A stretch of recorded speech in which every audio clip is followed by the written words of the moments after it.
मिथिला का जो आनंद है वो सबसे अलग है। और जगह का आनंद, क्योंकि मैं इसलिए नहीं कह रहा हूं, मैं एक ऐसी बातें आपको कहना चाहता हूं कि जो लगेगा कि नहीं, ये बात है जो मिथिला के अलावा कहीं नहीं है। मिथिला की जो नगरवासी हैं महाराष्ट्र, वहां की जो सखियां हैं, ये पता है क्या कहती है? वृंदावन से हमारे कृपा भैया आए, अभी ये कहेंगे लोग कैसी बातें कर रहे हैं। वृंदावन की जो गोपियां हैं उनमें और मिथिलानिया में बहुत अंतर है, कोई तुलना नहीं हो सकती है।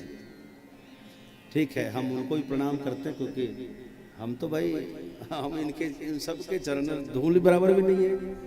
क्योंकि उद्धव जी ने वृंदावन की गोपियों के महिमा कहते हुए कहा कि वंदे नंद ब्रजस्त्रीणाम पाद रेणुम अभीक्षणसा यासाम हरिकथोद्गीतम पुनाति भुवनत्रयम्। हम इनके चरण रज की वंदन करते हैं, वंदना करते हैं, जिनकी मुख से निकली हुई हरि गाथा तीनों लोकों को पावन करेगी, और करती है। एक बात जरूर है कि ब्रज की हर गोपियां चाहती श्री कृष्ण हमारे प्राणनाथ बन जाए, प्राण प्यारे बन जाए, ये चाहती है ना। ये तो आप जानते, भागवत सुने होंगे, दवे जी हमारे इशारा कर रहे हैं, बिल्कुल सही है। दवे जी भी भागवत कथा करते हैं तो जानते हैं रहस्य। लेकिन मिथिलानिया की बात ही अलग है। मिथिला की जो गोपियां हैं, नारियां हैं, ये कहती है विधाता हमने कोई पुण्य किया है, कोई व्रत किया है, मैं जीवन भर व्रत करूंगी, दान पुण्य करूंगी, और उन सब का पुण्य आप किशोरी जी को दे दीजिए। और सबका एकमात्र यही फल मांगते हैं कि श्री राम जी का विवाह किशोरी जी से हो जाए। ये फर्क आप समझना।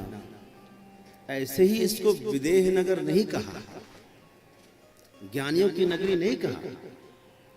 ब्रज की गोपियां कहती है कात्यायनी महामाये महायोगिन्यधीश्वरी नंद गोप सुतम देवी पतिम में कुरुते नमः।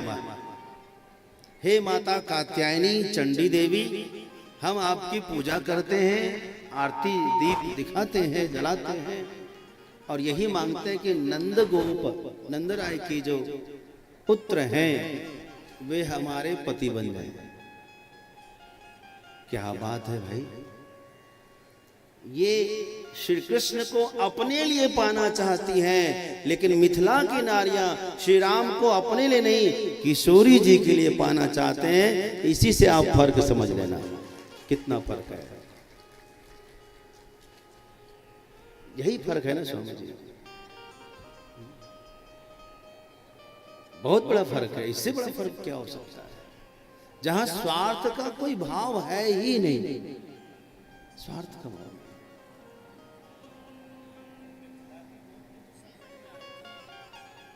क्या बात है, क्या बात है! मुझे पता था चुप नहीं रहेंगे। सही कह रहे हैं, कृपा भैया कह रहे हैं कि यही मिथिला की गोपियां ब्रज की गोपियां बनी हैं। इन सबको वहां वो लाभ मिला।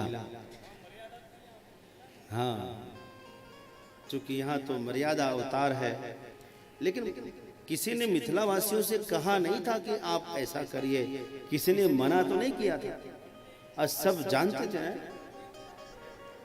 हाँ, मन में ये चाह थी सबको, भगवान ने सबकी इच्छा पूरी की।